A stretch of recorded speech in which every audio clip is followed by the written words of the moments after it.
Then it was decided that we dared to do it with the turbocharger. The story begins at the 1974 Paris Salon. Porsche introduces a high-performance sports car that sets standards. And from the very beginning, for many, it is more than a car. My love affair with Porsche started as a 10-year-old when my father took me to the London Earl's Court Motor Show. That was where I first laid eyes on the white Martini Turbo. In the blink of an eye, I fell in love with that car. My first real experience was when I was financially able to buy a 3.3-liter turbo in 1977. I was the proudest person in the world. That was so cool.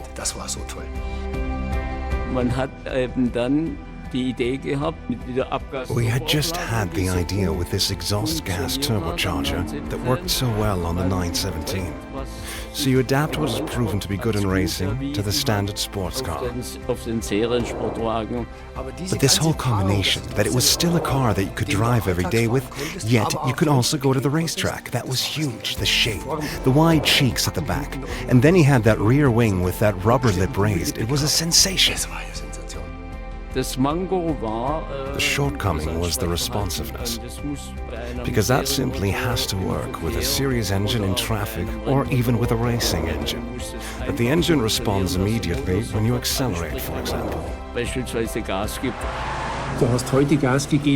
You accelerated today and he set off tomorrow. That was the problem with the car. But again, the challenge for me, because you just had to be on the gas at the corner entrance so that power was available at the corner exit. And of course, that has given the expert advantages. To normal people, it could be scary.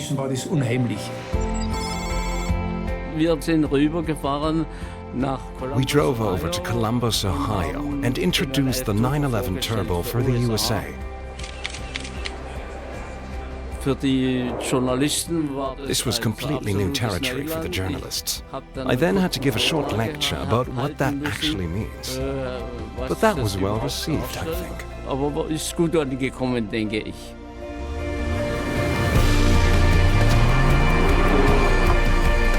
Evolution instead of revolution.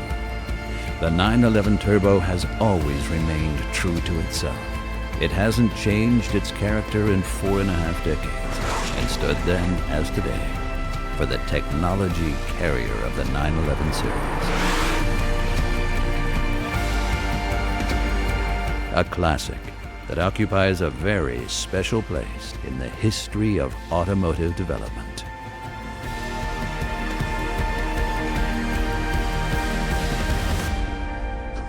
When I drove to the Formula One paddock at the time, everyone came.